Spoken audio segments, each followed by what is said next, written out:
All right, so this is strength of materials. Why don't we have a look at the syllabus and all that first? So why don't we start there?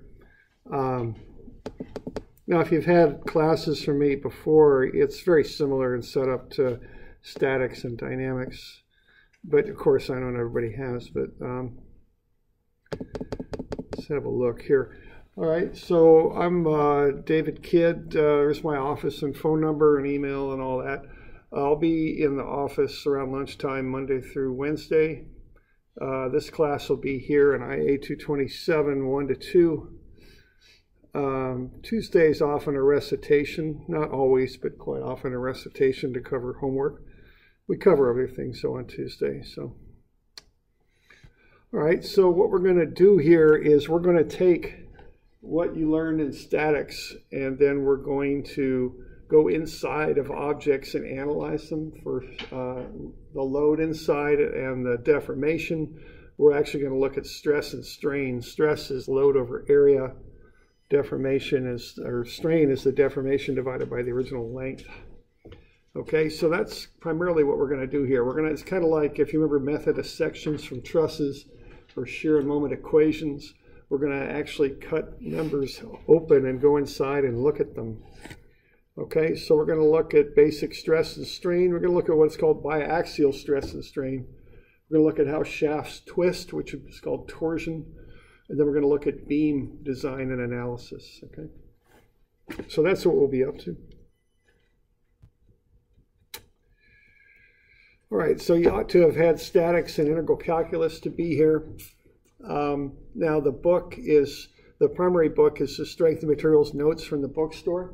So if you don't have it yet, you should get a copy. That would go for those of you online as well. And now I did hand out here in class copies of the notes that'll keep you going for a couple of days. Yeah, I know the bookstore lines are pretty bad for usually about 2 days, and then they come down a bit. So that's why I give you a couple of days worth. Online, I've got, under the downloads, I've got some copies of the notes, but that's not the entire set of notes there. It's just some of them. So that'll keep you going for a while, but everybody does need to get in touch with the bookstore and get a copy of the notes. Okay. I would definitely suggest having a textbook for this class. The textbook by Timoshenko and Gear is kind of a, well thought of textbook, but anyone really would be fine. It doesn't matter what book and what edition, as long, I would suggest having some sort of book though, okay?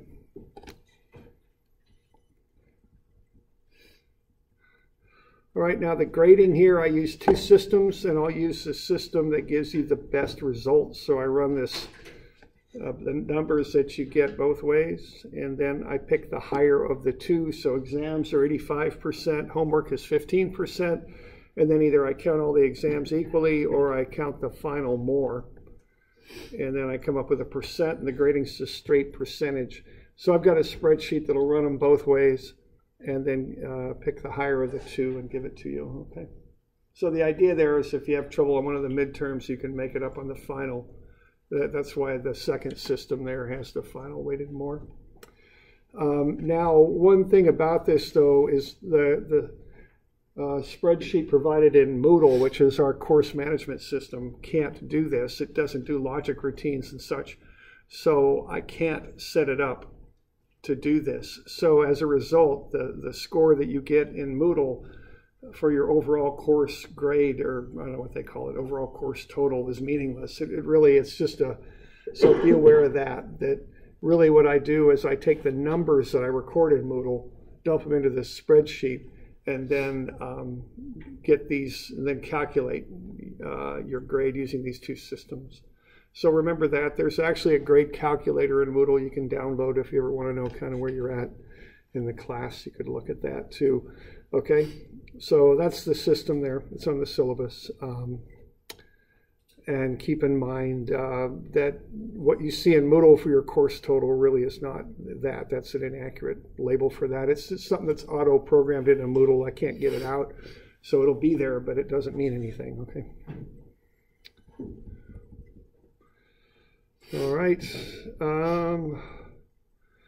Let's see, we got a little paragraph in there on professionalism. Just expect you to act like a professional. Means come and participate in class, show respect for others, maintain a good learning atmosphere in here. If you're going to be out of school or if anything's up, just tell me about it, okay?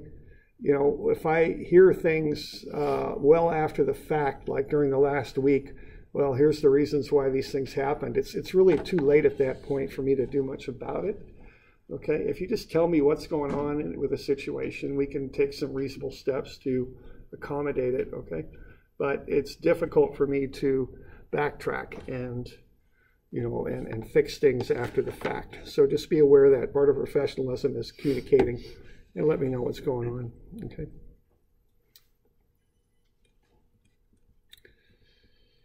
All right, the final is on Tuesday of finals week from 2:30 to 4:30.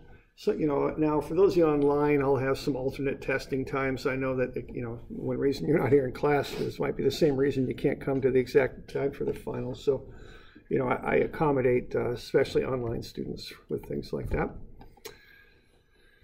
Right, and then on the back, here's a good list of what employers expect. It's a pretty good list for students too, so I've got it on there.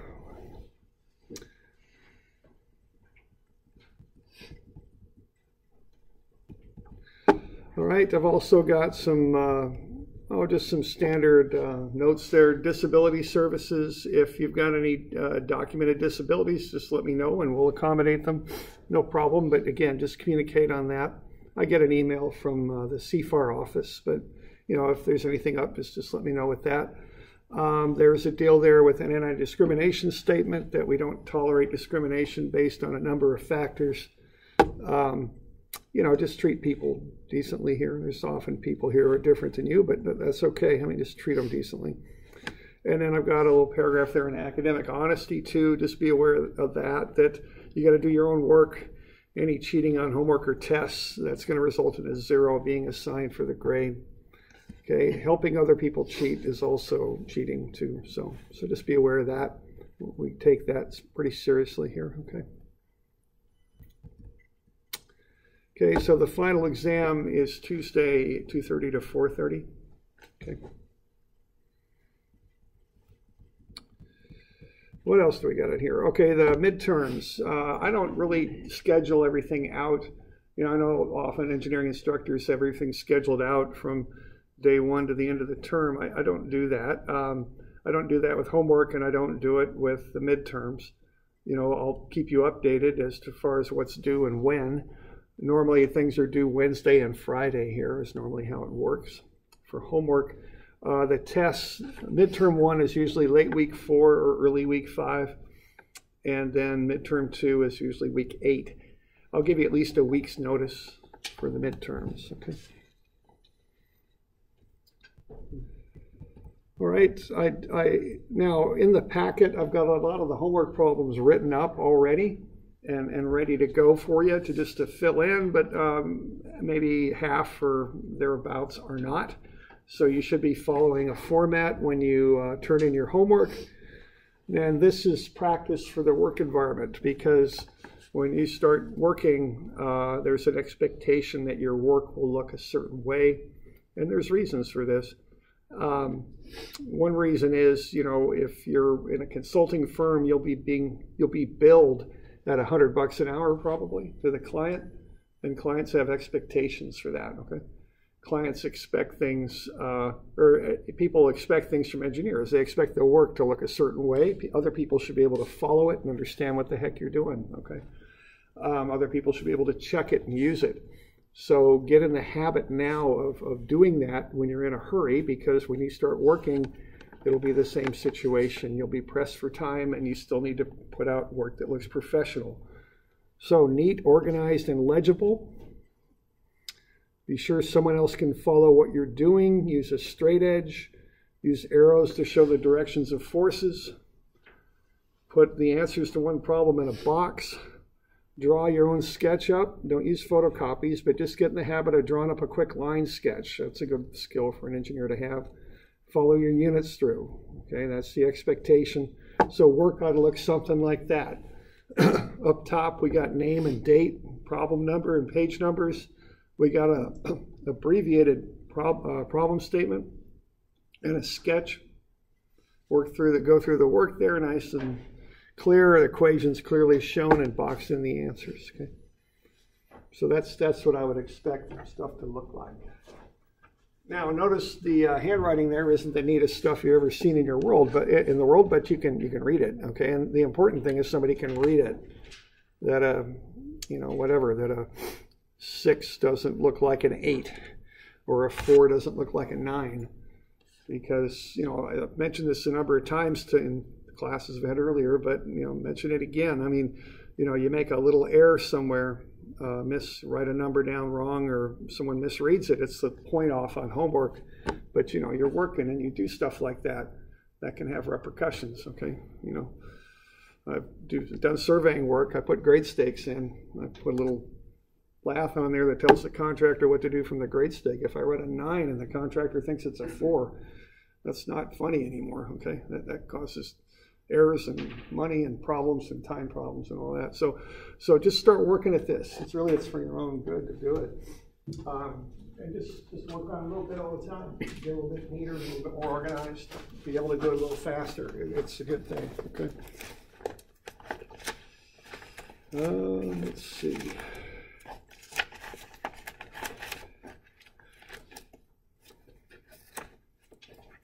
Anybody want a copy of homework format? You got any classes for me?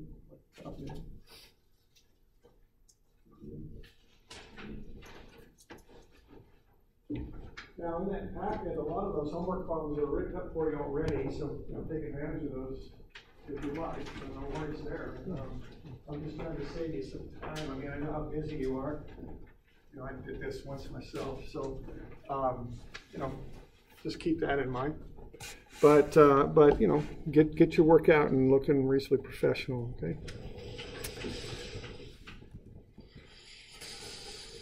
Okay, just some advice here from the street there. What have you learned this year at Oregon State University? Showing up for class is pretty important. That's good advice. So whether you're online or here, show up. Okay, you'll learn stuff. Okay, I do a lot of stuff in class that I think helps you learn this stuff, or that's the intent. Here's this is from about 20 years ago now. They smashed the Mars orbiter to bits because the operations team thought they were in English system, but the design team used a metric system and they didn't include their units. So when they tried to land the rover, they smashed it into Mars. That was bad. Got a little headline out of that. So show your units, okay? Okay, and I always like this slide. I don't know, maybe you don't anymore if you've been in these classes a few times, I don't know. But this is Teen Beach Movie, okay? And the smart romantic lead there, her name's Mac. She tells the impulsive, maybe not so smart boyfriend, I can explain it to you, but I can't understand it for you, okay? So keep that in mind, okay? It's good advice. See, I'm the teacher. I can explain it to you, but I can't understand it for you. That's your end of the bargain, okay? And, we're starting to look at this more as a department. And, these classes are hard. I know that, and I think you do too. And so figure out how to succeed and do it, okay? Do the things you need to do to succeed. It's hard to do shortcuts and get through engineering school, okay? It really is. So here are the things that I can think of off the top of my head that make successful students. I mean, attend class, show up. If you're not showing up, you're not learning this stuff, and that's trouble. Okay, engage in the class, pay attention, think, ask questions, okay? A lot of times I've done in-class exercises in statics and dynamics, and I walk around the room and half the people aren't even doing them. I don't know what the heck they're thinking about. I mean, you're paying $500 to be here, right? Between the tuition and all that, engage, man. Pick up your pencil and work at it. That's how you learn. I mean, if I gave you $500, you wouldn't throw it out, would you? You spent it already, so get the use out of it, okay? Do your homework and work at it independently, I know I'm not the smartest, brightest blade in the shop here, but I do see people pretty copying an awful lot of the stuff that I'm showing when I show how to do homework problems down kind of putting my great logic skills together. Sometimes I think people aren't doing the homework much before I go over it. They're just copying down what I do. Well, yeah, you're learning it that way. It doesn't work that way, okay? So work at it independently. That's how you learn. You process stuff in your brain and you make mistakes and you recover from them and you do this and you do that and figure it out. See, that's how it works. Okay, especially this class. Study all the time. Keep up with this stuff. This class has more Greek letters in it than a Greek class does, honestly. We've got lots of variables, and there's sigma and tau and epsilon and all this stuff, and you got to keep it straight, okay? You just have to. Page 120 of the notes that you got from the bookstore has a little kind of cheat sheet to help you keep it straight. It is a real issue in this class, so keep up on it, okay? And I didn't include the 120 in the handout that I gave you because there's no real reason to have it right now, but you can have a look at that. And, you know, because I'll start talking about tau is, well, what would tau be? I guess it'd be gamma times G, okay? And I'll expect you to know what those things mean, you see. And so you got to keep up with it. It's important to study it all the time. Don't just try and cram it in the night before the test. That don't work too well, okay? Just a little bit every night. That works a lot better. Find a good study group, a good one, where people are engaged and working together, you know. So that's just some advice here. And, you know, and it's serious advice, too. I'm not just yakking. Okay, you know, and this class, you know, I know when you're a second-year student, you got physics going on, you got this, you know, you got electrical fundamentals, you got math. You know, it's a load, isn't it? You know what it's going to be like next year? For most of you, it's going to get a little heavier. I got to be honest with you, it is, okay? And you know, part of the process of getting through engineering school is kind of learning how to adapt and survive in this environment and keep learning it. And as you progress, your skills get better at it. But keep progressing because you'll need it next year. This junior year is kind of the hardest of the four, really. Generally, you know, when people get through it, it's fine. Well, but you know, build skills so you can do it. Okay, it's important. All right. All right. Any questions on all that stuff about the syllabus and all that fascinating stuff? Good on that. Looks an awful lot like my other ones, doesn't it? So this class is set up pretty much the same as if you had statics or dynamics from me. It's the same deal. There's no format sheet. Oh, there will be one. Oh, I'll get you one. It's two-sided.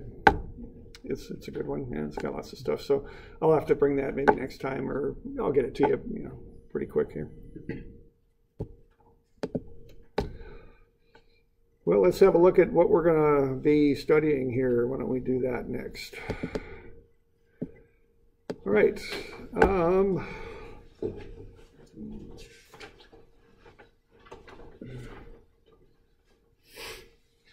right, we're going to be looking at structures now and how they bear load and do things like that. So why don't we start off by having a look. I don't have this sketch in your handout.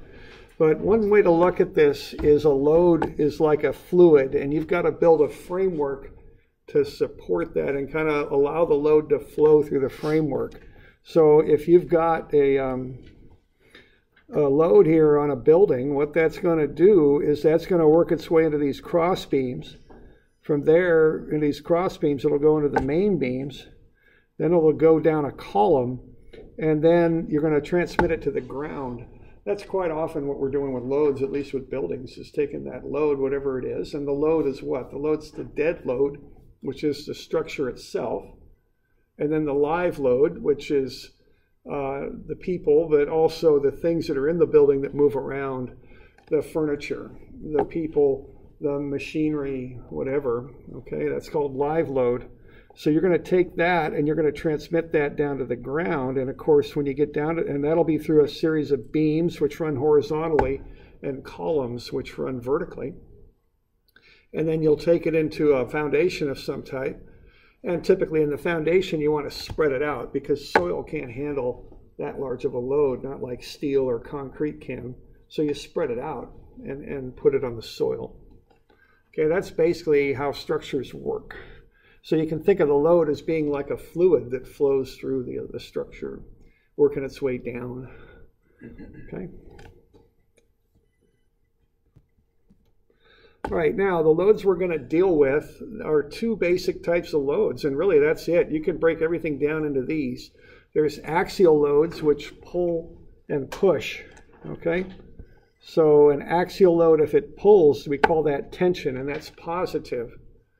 And then if it pushes, it's compression, and that's negative, okay?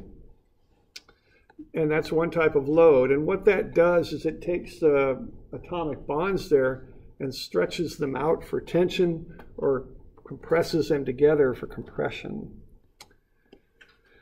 The other type of load is shear. Now what shear does is make one plane of atoms slide across the other. Okay, that's shear. So we got tension and compression, which are axial loads on the top, and then shear loads on the bottom. So we have loads, which are forces, and then stresses are the load divided by the area that supports the load. And then we've got deformations, which could be called displacements or deflections. They're when a point moves. And strains, which are deformations divided by the original length. Okay, now we got to deal with units a lot here. Now what stress is force divided by area. All right. Now for the load or the force, structural units are quite large, you know, the loads we apply. So there's a special English unit called a kip. It stands for a kilopound. It means 1,000 pounds. So a kip is 1,000 pounds, okay? And then that would be the load unit. Then the stress unit is either pounds per square inch, PSI, or kips per square inch, KSI. Okay. Now in the metric system, the basic unit for load is newtons. And you can use kilonewtons, 1,000, or meganewtons, 1,000,000. And then the stress unit is a newton per meter squared, which is called a Pascal. I don't know if you did much stress in physics or not, but I bet you did pressure, which is very analogous to stress. That's Pascal's a pressure unit. It's also a stress unit. Now, again, we use larger units in structural engineering and the stuff we're doing. So a megapascal is 1,000,000 newtons per meter squared, which is also a newton per millimeter squared. And a gigapascal is 1 × 10⁹ newtons per meter squared, which is a kilonewton per millimeter squared. Now, I can't remember all this stuff down below. So what I do when I'm doing metric stuff is I convert everything into newtons, everything into newtons and meters. So everything into newtons and meters, calc it out, and then I got pascals, and then I put my factor of 10 in to get mega or giga. That's how I do it. Okay. But I think often in metrics, they use their loads in kilonewtons and measure the members in millimeters. And then they're just set up to get gigapascals out. But I can't remember that, so I just do newtons and meters is how I do it. Okay.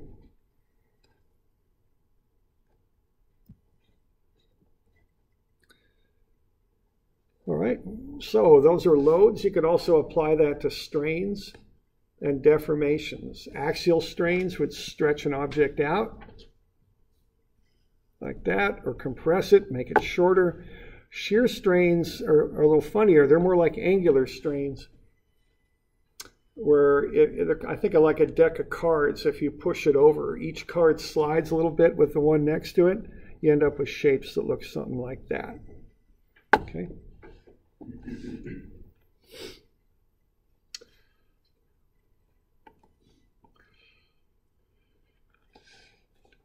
All right, now the other common loading conditions will be bending stress and torsion.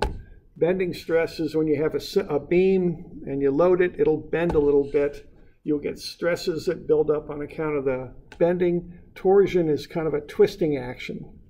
This type of action will lead to tension and compression and shear. Torsion typically leads right to shear. There is some tension and compression you can build up on account of that. But those are common loading conditions we got. Okay. Now, those of you that are new to any classes I give, you can see the importance of having these notes I mean, if you were trying to keep up with what I'm doing right now without those notes, you'd be scribbling like mad. So that's why I've got those notes, just to help you keep up, okay?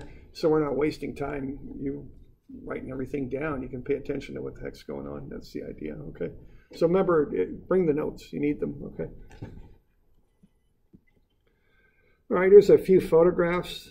That might well be a tension failure. That's kind of a hard one to say, but looks like we got a little pull going on here, both directions, and that thing broke. So there's a tension failure.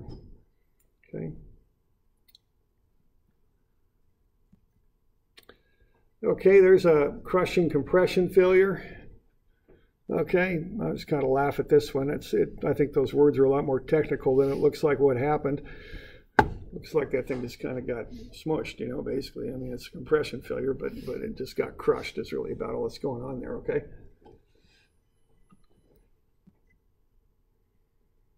All right, now, when you bend a beam, what happens here is the bottom stretches out as it curves, and the top compresses in a little bit.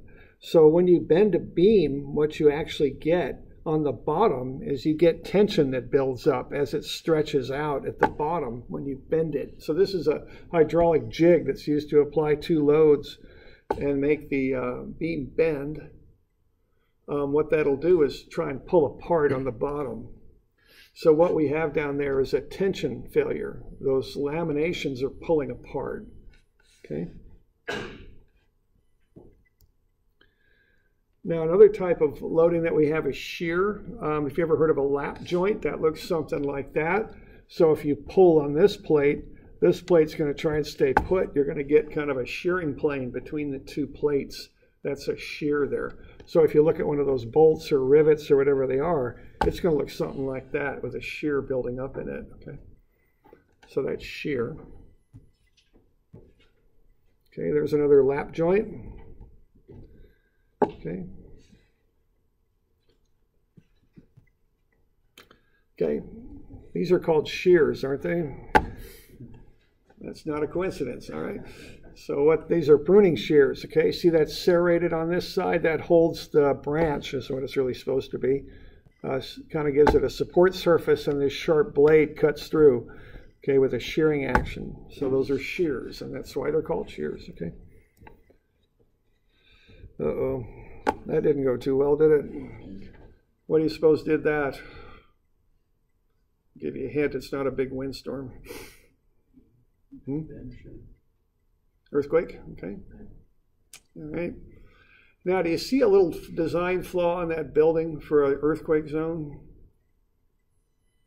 I probably wouldn't mention this to the homeowner after the fact, but what's the deal here? Where's the weight in this structure?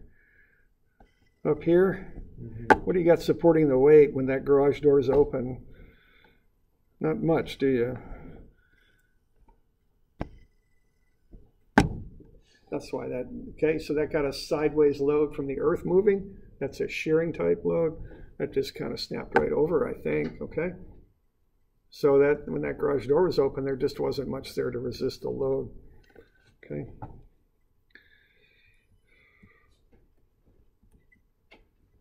Okay, so that's shear. Now you can also get shear when you bend a beam. Think of taking a deck of cards and pushing down on it. The cards will slide one across the other. Whenever I think of sliding, that's shear. See, here's a laminated beam that was bent with that jig, same jig. And see these boards, the glue that's holding them together is failing. It's not able to hold. So the board starts slipping one across the other. See those joints there? So that's shear there too. So when you get bending, you get shear that builds up, or can, okay? To hold together, those laminations have to stay together, but they all want to bend a little differently depending on how high or low they are in the beam. So the glue there failed there, okay? All right. Okay, torsion is another type of load, real common in drive shafts for you mechanical types. You know, you got a motor sitting over, I think that's a pump down below. So we got a motor up there and a pump. We got, see that shaft coming out of the motor and then the belt. You're going to get torsion, a twisting action in that shaft. And that shaft will have to be designed to handle it. See it a little bit more directly perhaps right there. The motor on the left, pump on the right. Okay, so torsion builds up there in the shaft. Okay.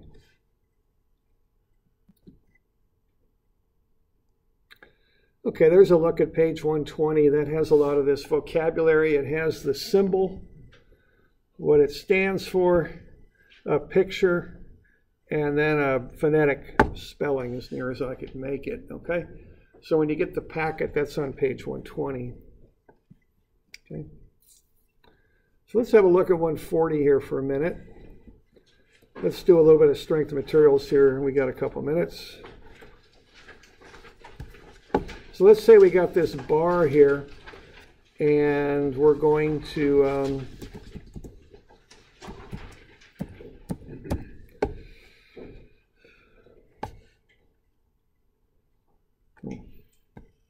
there we go. Okay, we got that bar. We're going to push on it. We got flanges on the bar. That's these little rings here that are attached. And we're putting loads on either side of the flanges. So if I want to analyze this thing and find some of the stresses inside the bar, what I'm going to do first is I'm going to make that into a free body diagram, right? Because that's what we always do on this stuff, right? Make a free body diagram.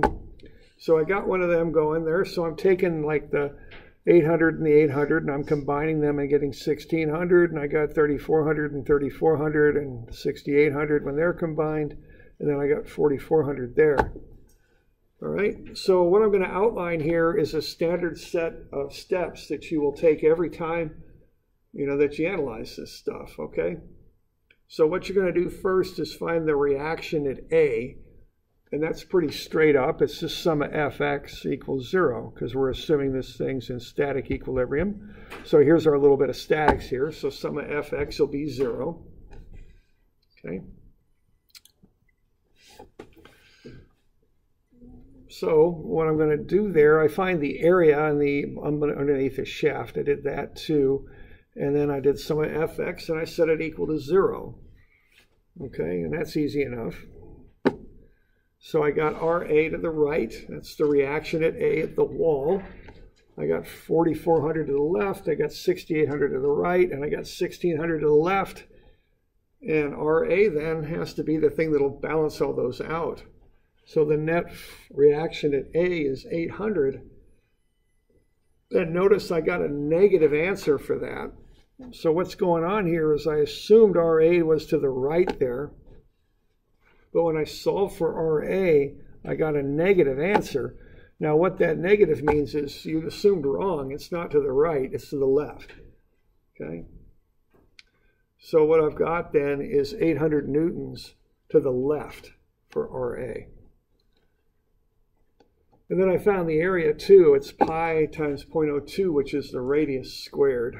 So 0.00126 meters squared. Okay.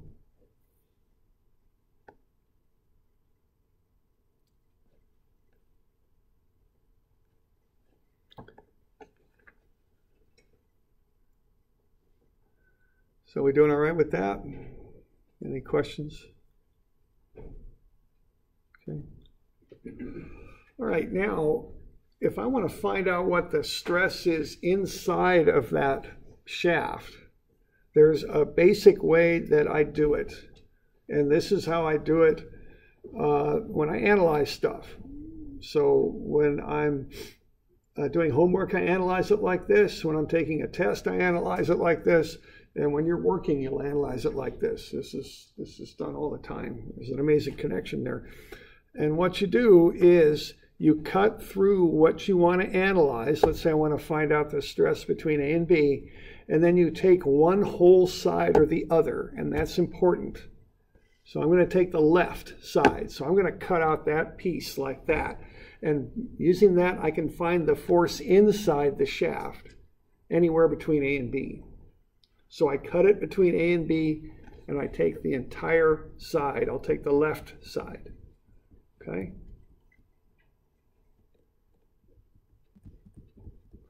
So that's how I go about doing that. So what I've got there is I've got that shaft to the left of my arbitrary cut between A and B. And RA goes to the left, and that's 800. And then I've got my unknown force. We use the letter P for that for some reason. It means load. So that's PAB to the right. Okay, so what I want to do then is find PAB. I'm assuming PAB acts to the right. And sure enough, it does. So I get negative 800 for the reaction, that's to the left, and then I get PAB to the right. So PAB is 800 newtons tension. And then to find the stress, I take that load and I divide it by the area, 0.00126. And that gets me 637,000 newtons per meter squared, which is 0.637 megapascals tension. Okay? So that's how you do that. To find an internal force, you cut the beam where you're interested, and you take one whole side or the other whole side, use equilibrium, and solve for the internal force. Okay? That's how that works. Do we got any questions on that?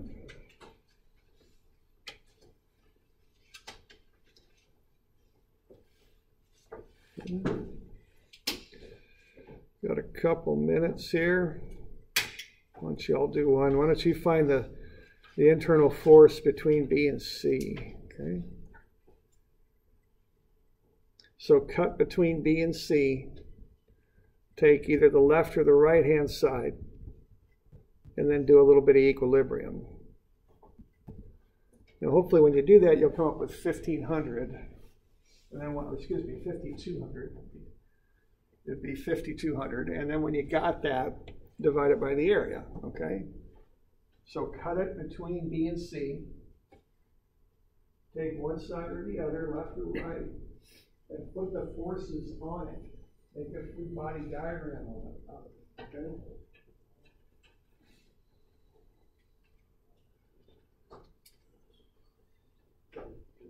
Right. And then find the internal force.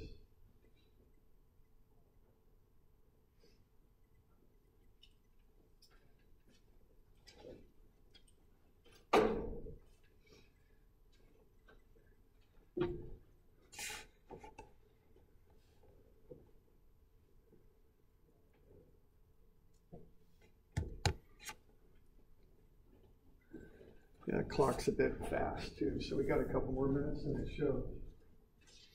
Okay. So when you get that internal force, it ought to be 5,200. If you're not coming up with that, let me know. If you have questions. But cut it in between B and C, and just take either the left side or the right side. If you take the left side, be sure you're including the reaction. That's why we found that reaction first.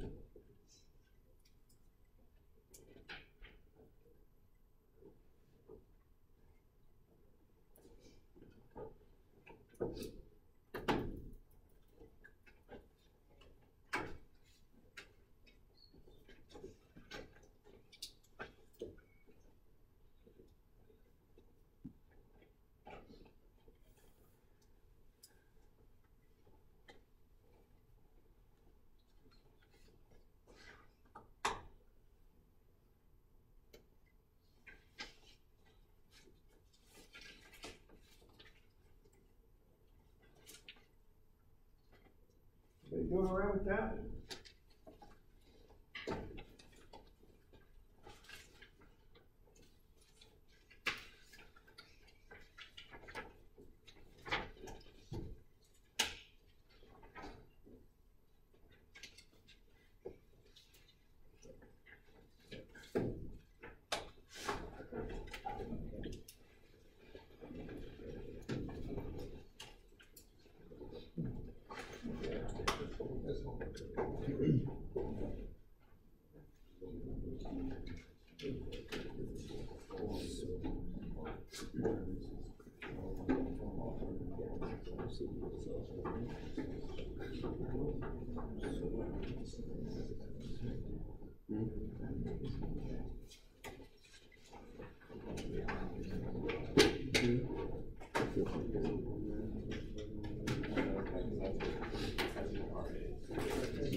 Only way I can get 56 and take 44 and 800.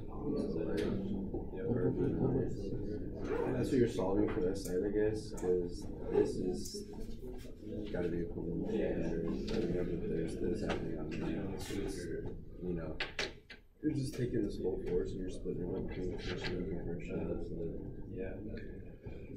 So what this stuff is about is finding those internal forces. That's what we're going to be looking at this term. So to find the internal forces, you actually have to cut those objects open to expose them, to solve for them. So you can take the left side or the right side, and notice that when you do, you'll get different directions on PBC. If you use the left side, it acts to the right. If you use the right side, it acts to the left. And see, but those are both tension. They're both pulling. So it's not so much about direction, it's whether it's pushing or pulling. You all with me on that? Okay. So you could use the full left-hand side, or over here, and you'll have 800 left, 4400 left, and PBC right.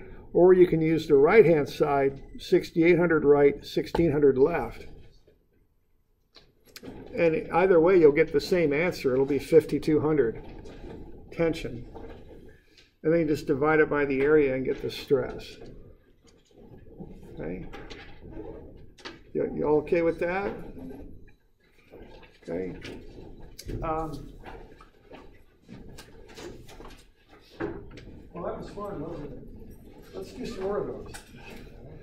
But we don't have time, so you have to do these at home. Darn it. So, of course, I've lost them already. Oh, here they are. How about 102 and 103? Okay. And why don't we just make these due Friday, okay?